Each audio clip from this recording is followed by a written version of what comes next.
Thank you. Well, holding the dugout, I was too busy yelling at everybody. I got no voice. That's refreshing. Oh, I know.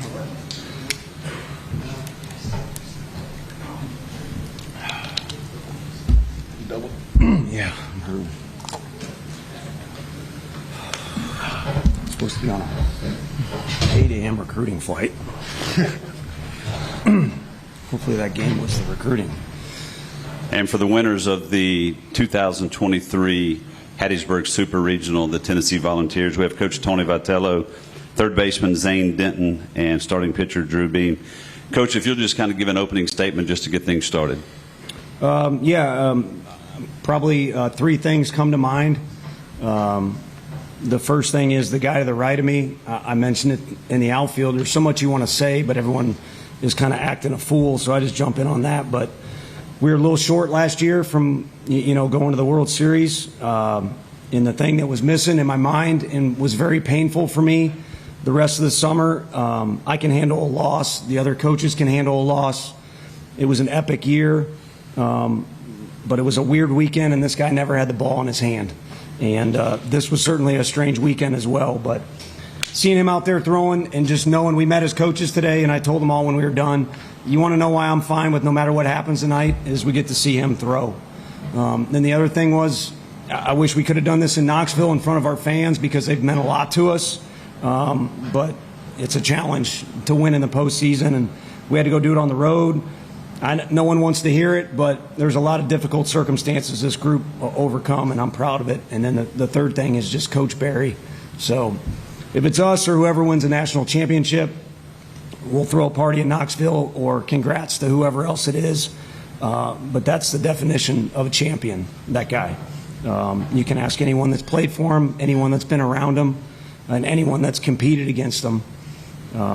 So the game's losing a good one, but he left his mark. There's no question. I will open it up for questions. Drew, as Tony just said, your role was pretty diminished by the postseason last year. Just how hard was that for you as a competitor, and what did the night mean to you? Yeah, obviously, I wanted the ball in my hands, but I had some struggles at the end of last year. Didn't take care of my body the way I needed to. We emphasized that this year. Q helped me out with that a lot. And this year when I had the ball in my hand, had the chance to throw, I was going to go take it as I could, and gave my all for him. Tony, you talked a lot in the fall and in the preseason about the number 2 ranking, not really being sure how good this team was going to end up being. How good do you know this team can be now, and when did you really start to feel that way? Yeah, I think there was a surge of confidence in different parts of the year, and it came in segments. And to be honest with you, it came yesterday, even though we lost the first game or the continuation part. So it's come in segments, and to revisit that team meeting, I always try and be honest with you guys. You got a job to do just like we do, and I'm not trying to undersell the team. We were not the number 2 team in the country in February and March.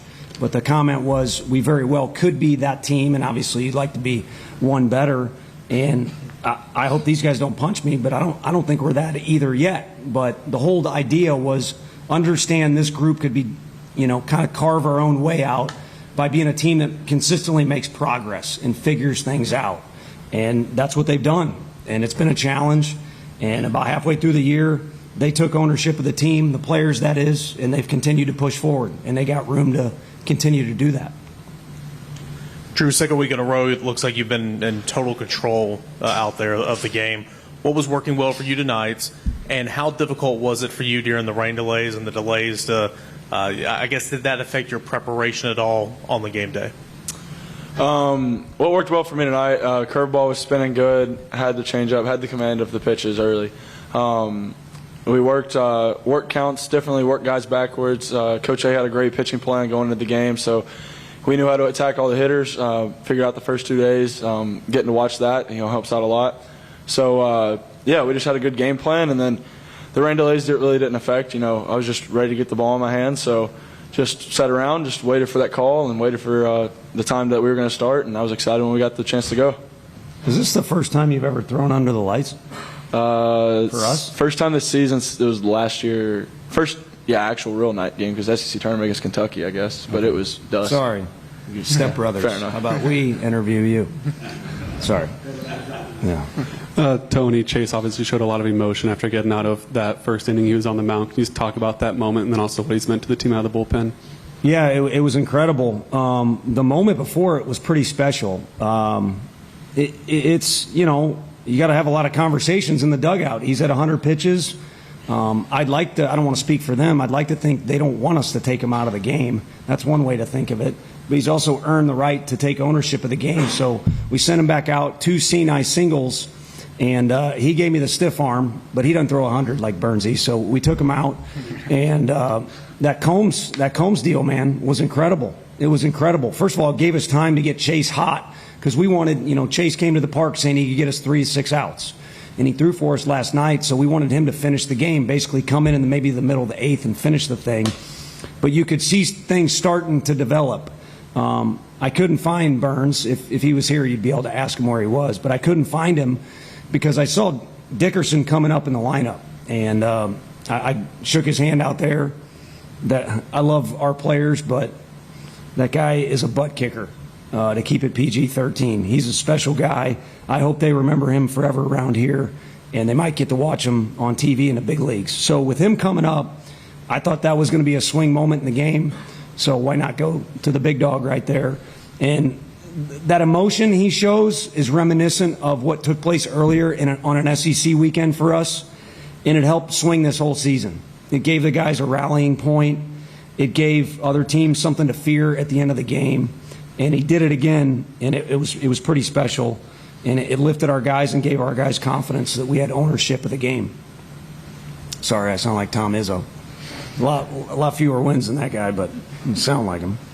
Tony, with all the adversity you've discussed, where does this season rank amongst the most gratifying of your career? That's tough. We're still going, so you really don't get a chance as an assistant. It was so much more fun. You can act wild or more wild and play games in your head, and we got to be responsible for what the next step is, and there's still season to go. So I think it's not an unfinished tale, but there's a lot of stuff that's gone on. Started literally, again, losing's part of this deal. That's what we signed up for. You win some and you lose some, as they say. So the end of last year was painful, but immediately, like a few hours after our season was over, a very challenging period in our program just started. A lot of different things. And to be sitting on the stage, advancing it's very memorable. Tough to put into words, I guess. Maybe Zane could say something because he's been sitting over there. Yeah, Tony and Eric, so if you guys want to weigh in on this too, what about just the weekend, the delays, not knowing late last night yet what the game time would be when I assume you're trying to figure out how you're going to deal with the day? How challenging was all that for all you guys? Sorry. It was definitely pretty challenging, but I mean, it kind of goes with the theme of our whole team this year. Just we want that adversity. We want to, we feel like a lot of things have gone against us all year, but just battling through it together, getting better each day, and we'll find ourselves where we want to be at the end of the season. Yeah, I'll go along with that. We didn't know when we were going to play. Most of us were sitting up there watching that Stanford and Texas game, just knowing at the end of that we figured out when we were going to play. So, we really didn't have an answer until late, but we were just excited. Most of us were, itching to get it back out there. Wish we could have played again last night. It's not ideal, but everyone was just ready to get out here and play another game. That's just how the vibes were with some of the guys. So that's how we felt. It's good. We've had some conversations again. I said it to the team, but I appreciate greatly everybody that was a part of that team last year. Guys like Trey Lipscomb, and I could go on and on. They help have one of the most memorable college seasons ever, most talked about. And then they also help these guys learn some lessons.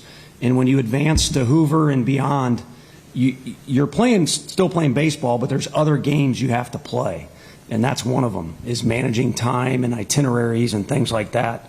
And I think these guys, having learned those lessons, helped us get through.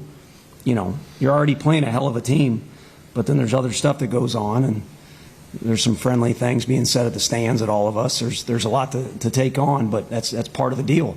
And you have to win a bunch of battles, not just the ones that are on the field. Coach, at the end, you mentioned it at the beginning, but at the end, when your team's celebrating and Scott Berry just starts walking towards the outfield, your team turned around and applauded him. That was a pretty special moment. Can you talk about that for just a second? Yeah, It's hard. I mean, you have to celebrate, and then you catch yourself, and then you want to celebrate more, and then you catch yourself. And, you know, we talked about a phrase last night about really good competition. Again, part of me wants to see, I want to see Dickerson play more baseball. But my loyalty's with these guys, and of course I'm excited. So it's kind of a tough deal. But again, you sign up for tough stuff with this whole deal. So when the pain subsides with a little bit of time and they reflect on the season they had, again, to me, that guy this year and other years is one that everybody needs to look to. And the coaching part's real good, but the person part's way better. And so any other team would have done it. And the fans and the players, of course, appreciate him too. His family came over and congratulated all of us as coaches. I mean, that shows you. That's what we try and do, is recruit guys that come from really good families. And he's got his family that's blood relatives, but he's got a big-ass family, if I can say that. There was a lot worse said tonight, probably by our players too. It was back and forth, and it's, again, part of the deal. But he's got a big-ass family, and, I don't know if I should say this or not, but I hope it's because he felt like it was, the best time for him and not because things are starting to get a little crazy.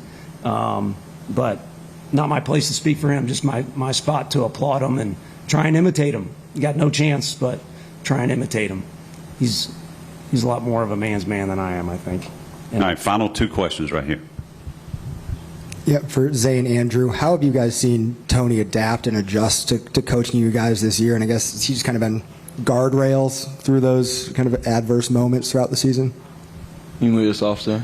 Yeah, he's been awesome. He's one of the reasons I came here. I wanted to play for him just for playing against him last year and talking to a bunch of the guys about him, just how he teaches us life lessons along with baseball, but he also gives us a lot of freedom to take ownership of our team and do what we want to. Yeah, I'll continue off of that. I mean, he's more than a coach for us. He's a friend to us. He's a adult figure to us. He's always there for us, always having fun with us. You can talk to him about anything. It's just he creates a good atmosphere to be in, and that's what guys love to come to Tennessee and play in. And so just having him around the field, having him cutting up with us, it makes it fun to play. And there's a reason we all play baseball. It's because we had fun playing it when we were little, and we just love to play it. And so playing for a coach who loves it just as much as you do just makes it that much more enjoyable. Zane, two-part question for you. First, if you could walk us through your bat in the fifth inning where you hit the home run, and then I think now you have 5 hits in the NCAA tournament, 4 home runs. Can you ever kind of remember a stretch like that in your career? So that bat, I was just trying to get a good pitch to hit, just like any at bat, and worked a 2-0 count, and had a pretty good feeling I was going to get a heater. So just tried to cheat to it a little bit. Luckily, I got it in the air, and went far enough. But no, I can't really remember a stretch like that. I'd like to mix in a couple of hits too, but it's working right now. So we'll take it. Yeah, take it. Coach Vitello, Zane, Drew, what a great weekend, what a great tournament. Congratulations to you guys. Best of luck in Omaha, and thank you guys for your time. This concludes our press conference here in Hattiesburg. All right. Thank you. Appreciate y'all. Yeah. You want your signing there? Sure, why not? Not a good voice showing. By...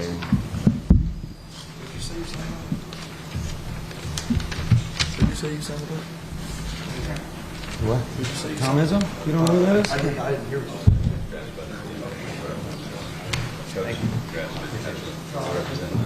Yeah.